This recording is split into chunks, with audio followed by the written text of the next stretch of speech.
ان دنوں ایک ادارہ قائم ہوا ہے جو قربانی کی ذمہ داری لیتا ہے اور حجاج کو اختیار ہے کہ اسلامی ڈیولپمنٹ بینک میں قربانی کی رقم جمع کر کے ان کو قربانی کا مختار بنا دیں۔ یہ قربانی کا وقت پہلے بتلا دیتے ہیں، لیکن دیکھنے میں آیا ہے کہ اس بتلائے ہوئے وقت پر قربانی نہیں ہوتی ہے، اس لیے جو حجاج اپنے جانوروں کی قربانی کا صحیح وقت جاننا چاہتے ہیں ان کو یہ اختیار دیا جاتا ہے کہ ایسے لوگ 30 یا زائد افراد کا اپنا ایک نمائندہ منتخب کریں۔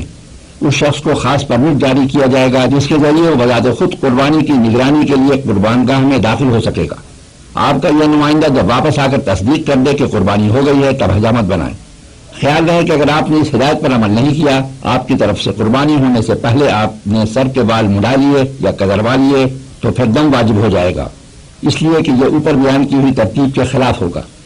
حضور صلی اللہ علیہ وسلم نے اپنے زمانے میں اپنی اور اپنی تمام امت کی طرف سے قربانی کی تھی، اس لیے امت کو بھی چاہیے کہ اپنی قربانی کے ساتھ حضور صلی اللہ علیہ وسلم کی طرف سے بھی ایک قربانی کریں۔ جن حضرات کے پاس مالی گنجائش ہو اس کا خاص خیال رکھیں، بلکہ ہر شخص کو چاہیے کہ گنجائش پیدا کرے۔ قربانی سے فارغ ہو کر سب سے پہلے حجامت بنا لیں، جس کی تفصیل پہلے بیان کی جا چکی ہے۔ حجامت بنانے کے بعد احرام ختم ہو گیا، نہا دھو کر سلے ہوئے کپڑے پہن لیں۔ اب حج کا دوسرا بڑا رکن ادا کرنا ہے، یعنی مکہ مکرمہ جا کر طواف زیارت کرنا، لیکن مینا میں ارکان ادا کرتے کرتے 10 ذی الحجہ کی شام ہو جائے گی اور آپ بہت تھک چکے ہوں گے، اس لیے بہتر ہے کہ کچھ دیر آرام کر لیں، اس کے بعد مکہ مکرمہ جائیں۔ اس سلسلے میں یہ بات یاد رکھیں کہ طواف زیارت حج کا رکن ہے، اس کا کوئی بدل نہیں ہے، یہ ساقط نہیں ہوتا ہے اور اس میں نعمت بھی جائز نہیں ہے، یعنی آپ کو خود طواف زیارت کرنا ہوگا۔ معلوم ہوا ہے کہ بعض لوگ ضعف یا ہجوم کی وجہ سے طواف زیارت نہیں کرتے ہیں۔ یاد رکھیں کہ اگر طواف زیارت نہیں کریں گے تو حج مکمل نہیں ہوگا اور بیوی سے جمع کرنا حلال نہیں ہوگا۔ 10 ذی الحجہ کو طواف زیارت کرنا افضل ہے اور 12ویں کے آفتاب غروب ہونے سے پہلے تک جائز ہے۔ اگر اس کے بعد کریں گے تو دیر سے کرنے کی وجہ سے دم واجب ہو جائے گا۔ اب یہ آپ کی طبیعت پر منحصر ہے کہ کتنا جلد مکہ مکرمہ جاتے ہیں۔ اگر بہت تھکے ہوئے ہیں تو رات کو مینا میں آرام کر لیں اور فجر کی نماز پڑھتے ہی مکہ مکرمہ چلے جائیں، اس وقت ہجوم کم ہوتا ہے، اس لیے اس فریضے سے فارغ ہو جائیں گے۔ یہ طواف آپ سلے ہوئے کپڑے پہن کر رہے ہوں گے، اس لیے اس میں استوا نہیں ہے، لیکن چونکہ اس کے بعد صحیح بھی کرنی ہے اس لیے اس طواف میں رمل کریں، یعنی طواف کے پہلے 3 چکروں میں پہلوان کی طرح اکڑ کر شانہ ہلاتے ہوئے قریب قریب قدم رکھ کر تیزی سے چلیں۔ طواف سے فارغ ہو کر حج دستور ملتزم پر دعا مانگیں، 2 رکعت نماز واجب الطواف پڑھیں، آب زمزم پئیں اور پھر حجر اسود کا نما استلام کر کے صحیح کے لیے صفحہ پر جائیں اور حج دستور صحیح کریں۔ آپ کے ساتھ اگر عورتیں ہیں تو صحیح کرتے وقت جنگلے سے قریب ہو کر چلیں، اس طرح عورتیں مردوں کے ہجوم سے بچی رہیں گی۔ اگر مکروہ وقت نہ ہو تو مستحب ہے کہ صحیح کے بعد حرم شریف میں آ کر 2 رکعت نماز نفل ادا کریں، اس کے بعد مینا واپس جائیں۔ 11 اور 12 ذی الحجہ کو تینوں جمروں پر کنکریاں اس ترتیب سے ماریں، پہلے جمرہ اولا پر جو مسجد خیف کے قریب ہے، اس کے بعد جمرہ وسطیٰ یعنی بیچ والے پر اور آخر میں جمرہ عقبہ پر۔ یہ ترتیب سنت ہے۔ جمرہ اولا اور جمرہ وسطیٰ پر کنکریاں مارنے کے بعد مجمع سے ہٹ کر دعا مانگیں، لیکن جمرہ عقبہ یعنی بڑے شیطان پر کنکریاں مارنے کے بعد کسی دن بھی دعا کے لیے ٹھہرنا سنت نہیں ہے۔ 11 اور 12 ذی الحجہ کو رمی کرنے کا وقت زوال آفتاب سے شروع ہوتا ہے اور مسنون وقت غروب آفتاب تک ہے، صبح صادق تک مکروہ وقت ہے، لیکن جیسا کہ پہلے بیان کیا جا چکا ہے اگر بوڑھے ضعیف اور مستورات رات میں ہجوم کم ہونے کے وقت رمی کریں تو ان کو اجازت ہے اور ان کے حق میں انشاءاللہ تعالیٰ کراہت نہیں ہوگی۔ 11 اور 12 ذی الحجہ کو رمی کرنے سے متعلق ایک بہت ہی اہم بات یاد رکھیں، جیسا کہ ابھی بیان کیا ہے 11 اور 12 ذی الحجہ کو رمی کرنے کا وقت زوال کے بعد سے شروع ہوتا ہے۔ کسی نے ان 2 دنوں میں سے کسی بھی دن اگر زوال سے پہلے رمی کی تو رمی نہیں ہوگی، زوال کے بعد دوبارہ رمی کرنی ہوگی ورنہ دم لازم ہو جائے گا۔ سننے میں آیا ہے کہ بعض معلم 12 ذی الحجہ کو زوال سے پہلے رمی کرا کر حجاج کو مکہ مکرمہ روانہ کرتے ہیں، اس طرح کرنا غلط ہے، ان کے کہنے پر عمل نہ کریں۔ 12ویں تاریخ کو زوال آفتاب کے بعد رمی کر کے غروب آفتاب سے پہلے مینا سے مکہ روانہ ہو جائیں۔ مکہ مکرمہ میں قیام کے دوران زیادہ سے زیادہ طواف اور عمرہ کرتے رہیں کہ یہ سعادت پھر کہیں اور نصیب نہیں ہوگی۔ مکہ مکرمہ میں قیام کے دوران اپنے علاوہ اپنے والدین، عزیزوں اور دوستوں کی طرف سے عمرہ کر سکتے ہیں۔ جیسے آپ کلام پاک کی تلاوت کر کے دوسروں کو اس کا ثواب بخش دیتے ہیں، اسی طرح حج، عمرہ یا طواف دوسروں کو ثواب پہنچانے کی نیت سے کر سکتے ہیں۔ بعض لوگ وہاں آپ کو گمراہ کریں گے اور عمرہ کرنے سے منع کریں گے، ان کی باتوں میں نہ آئیں۔ جب عمرہ کرنا چاہیں تو بہتر ہے کہ اپنی قیام گاہ پر پہلے غسل کر لیں اور اگر غسل نہ کر سکے تو وضو کر لیں، پھر احرام کی چادر باندھ کر تنعیم چلے جائیں جو مکہ مکرمہ سے 3 میل دور ہے۔ وہاں ایک مسجد ہے جو مسجد عائشہ کے نام سے مشہور ہے. اگر مکروہ وقت نہ ہو تو وہاں جا کر سر ڈھانک کر پہلے 2 رکعت نماز تحیۃ المسجد پڑھیں، پھر 2 رکعت نماز احرام کی نیت سے پڑھیں. نماز سے فارغ ہونے کے بعد سر سے ٹوپی یا کپڑا ہٹا لیں، بیٹھ کر عمرہ کی نیت کریں، تلبیہ پڑھیں اور پھر مکہ مکرمہ آ کر حسب قاعدہ عمرہ ادا کریں. اسی طرح جوڑانہ سے بھی عمرہ کر سکتے ہیں جو مکہ مکرمہ سے 30 کلومیٹر ہے. یہاں ایک کنواں ہے جس کا پانی بہت عمدہ اور لطیف ہے، جس کو حضور اکرم صلی اللہ علیہ وسلم نے اپنے دست مبارک سے کھودا تھا. اور بعض کہتے ہیں کہ حضور اکرم صلی اللہ علیہ وسلم نے اپنے عصائے مبارک کو زمین میں گاڑا تو پانی ابل پڑا. ان دنوں حج کے موقع پر مکہ مکرمہ میں بہت زیادہ گرمی پڑ رہی ہے اور یہ سلسلہ کئی سال تک رہے گا. اس گرمی سے مت گھبرائیں. حدیث ہے کہ جس نے ایک ساتھ مکہ مکرمہ کی گرمی کو برداشت کیا تو اس سے جہنم 100 سال دور ہو جائے گی. اللہ اکبر! ذرا غور کریں اس گرمی کا کتنا بڑا اجر ہے. بہت سے لوگ حج کی مشقت کی وجہ سے مکہ مکرمہ میں بیمار پڑ جاتے ہیں. اس سلسلے میں بھی ایک حدیث سن لیں. جو شخص مکہ مکرمہ میں ایک دن بیمار ہوا تو مکہ مکرمہ کے علاوہ دوسری جگہ کی 60 سال کی عبادت کے برابر صالح عمل لکھا جائے گا. اللہ اکبر کبیرہ والحمد للہ کثیرہ. آفاقی یعنی میقات سے باہر کے رہنے والے حاجیوں کے لیے واپسی کے موقع پر طواف کرنا ضروری ہے. اس کو طواف وداع کہتے ہیں اور یہ واجب ہے. اگر طواف وداع نہیں کریں گے تو دم واجب ہو جائے گا. لیکن اگر حائضہ عورت کو حیض کے عذر کی وجہ سے طواف وداع ترک کرنا پڑے تو اس پر کوئی جزا لازم نہیں آتی. اگر کسی نے طواف زیارت کے بعد ایک بھی نفلی طواف کر لیا تو وہ طواف وداع میں شمار ہو جائے گا. اگر چلتے وقت طواف وداع کے نام سے طواف نہ کیا تو کچھ جزا نہیں ہے. اسی طرح سفر کا ارادہ کیا اور اس لیے طواف وداع کر لیا، اس کے بعد کسی وجہ سے روانگی ملتوی ہو گئی اور پھر مکہ مکرمہ میں قیام ہو گیا تو طواف وداع ادا ہو گیا. لیکن مستحب ہے کہ چلنے کے وقت دوبارہ طواف وداع کر لیں. بعض لوگوں نے مشہور کر رکھا ہے کہ طواف وداع کے بعد حرم شریف میں نہیں جا سکتے ہیں. یہ بالکل غلط ہے. طواف وداع کے بعد مسجد حرام میں جانا، نمازیں ادا کرنا، موقع ہو تو دوبارہ طواف کرنا بالکل جائز ہے. طواف وداع کے بعد نماز کا وقت ہو جائے تو حرم شریف کی حاضری سے اپنے آپ کو محروم رکھنا سراسر جہالت ہے. طواف وداع کے وقت اپنے دل میں زیادہ سے زیادہ حزن و ملال کی کیفیت پیدا کریں اور اللہ نصیب فرما دے تو روتے ہوئے دل اور بہتی ہوئی آنکھوں کے ساتھ طواف کریں. منتظم اور مقام ابراہیم پر بھی دعا کے وقت دل میں یہ فکر ہو کہ معلوم نہیں اس کے بعد بھی ان مقدس مقامات پر اللہ کے حضور میں ہاتھ پھیلانے کی سعادت پھر میسر آئے گی یا نہیں. حج ادا ہو گیا عاشقو اب مدینے چلو، آؤ اب خاتم الانبیاء کا روضہ دیکھو، خوب آنکھوں سے لگایا ہے غلاف کعبہ، قصر محبوب کے پردے کا بھی جلوہ دیکھو، دھو چکا ظلمت دل بوسہ سنگ اسمد، خاک بوسی مدینہ کا بھی رتبہ دیکھو، ملتظم سے تو گلے لگ کے نکالے ارماں، ادب و شوق کیاں باہم الجھنا دیکھو. ہر مسلمان جس کے دل میں جذبہ ایمانی موجود ہے اور جس کو سید الانبیاء والمرسلین علیہ الصلاۃ والتسلیم کی امت ہونے کا اعتراف اور اقرار ہے اور اس عز و شرف اور اس غلامی پر فخر و ناز ہے، اس کے دل میں رسول اللہ صلی اللہ علیہ وسلم کے روضہ اطہر کی زیارت کا شوق پایا جاتا ہے. اور جس قدر ایمان اور اسلام کی دولت سے سرفراز ہے اور اپنے امتی ہونے کا شناسہ اور قدردان ہے، اسی قدر وہ مدینۃ الرسول صلی اللہ علیہ وسلم کا زیادہ مشتاق اور گرویدہ ہے. حضرت شیخ عبدالحق محدث دہلوی رحمۃ اللہ علیہ اپنی کتاب جذب القلوب میں تحریر فرماتے ہیں، اچھی طرح سمجھ لینا چاہیے کہ رسول اللہ صلی اللہ علیہ وسلم کی زیارت کا قصد کرنا اور آپ کی مسجد شریف کی زیارت سے مشرف ہونا حج مقبول کے برابر ہے، بلکہ جو حج ادا کر کے آیا ہے اس کی بھی قبولیت کا ذریعہ اور سبب ہے.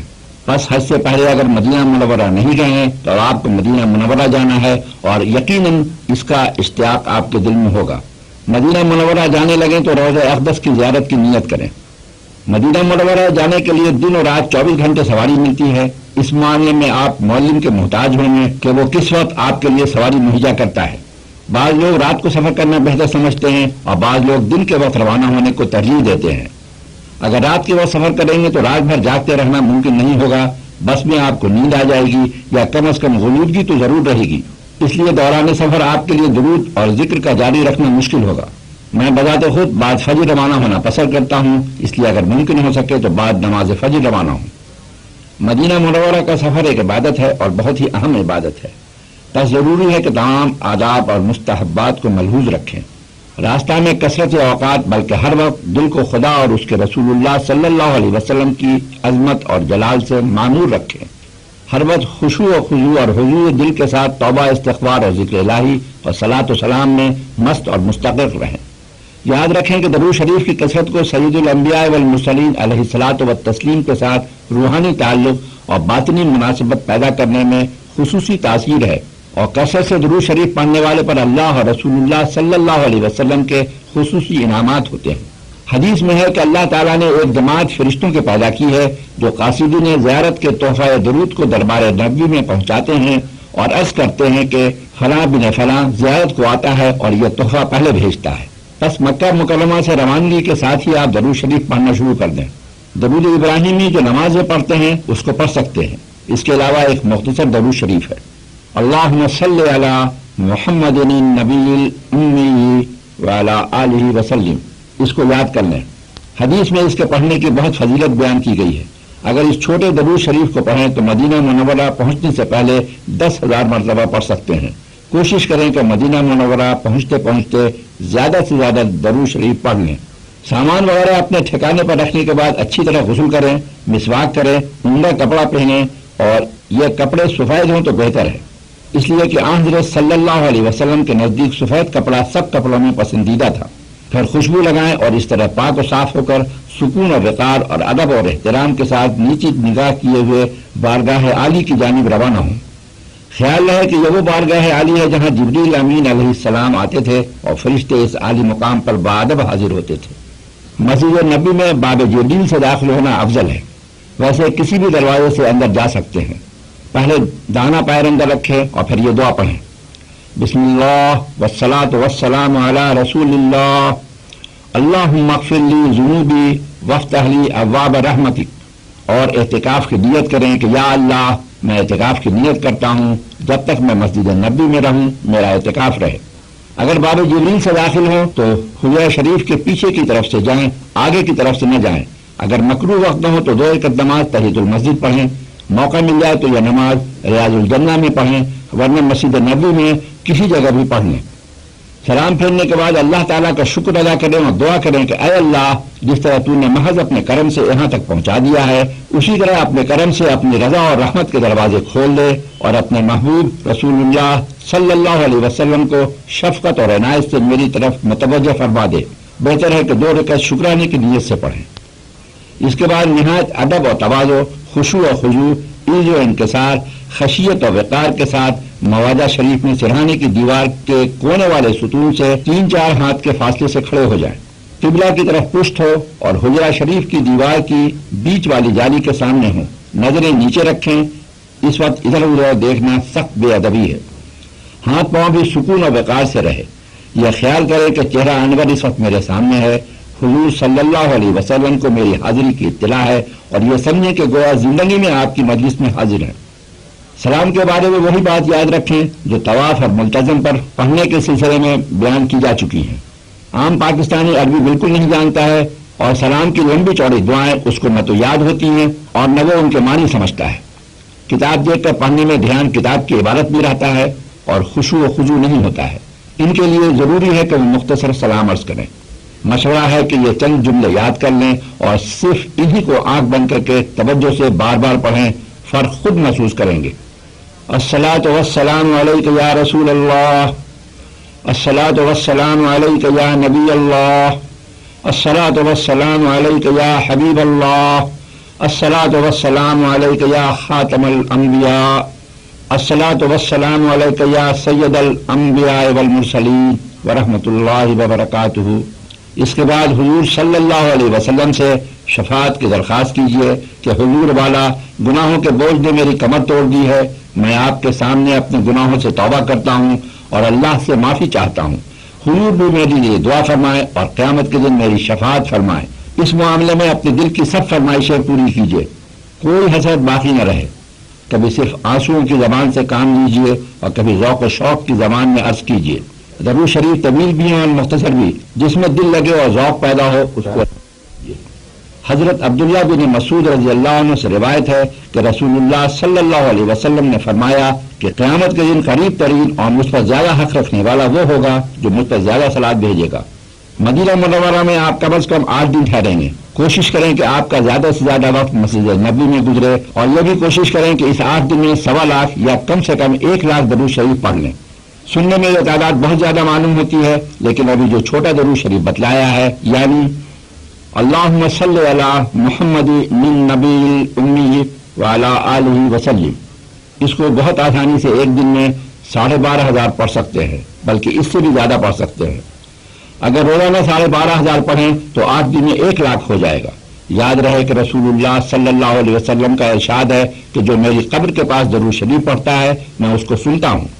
ایک روایت ہے کہ جو شخص رسول اللہ صلی اللہ علیہ وسلم کی قبر مبارک کے پاس کھڑے ہو کر یہ آیت تلاوت کرے، اعوذ باللہ من الشیطان الرجیم، ان اللہ وملائکتہ یصلون علی النبی یا ایھا الذین آمنوا صلوا علیہ وسلموا تسلیما، اس کے بعد 70 مرتبہ یہ درود شریف پڑھے، صلی اللہ علیہ وسلم یا محمد الرسول اللہ، تو فرشتہ اس کو پکارے گا، صلی اللہ علیہ وسلم وعلیک یا فلاں، اور اس کی حاجتیں پوری کی جائیں گی۔ اس کو ایک کاغذ پر لکھ لیں اور جب بھی جالی کے سامنے کھڑے ہو کر سلام پڑھیں، یہ درود بھی جس طرح بیان کیا گیا ہے اسی طرح پڑھ لیا کریں۔ ان عزیزوں اور دوستوں کا بھی سلام حضور کو پہنچائیں جنہوں نے آپ سے فرمائش کی ہو۔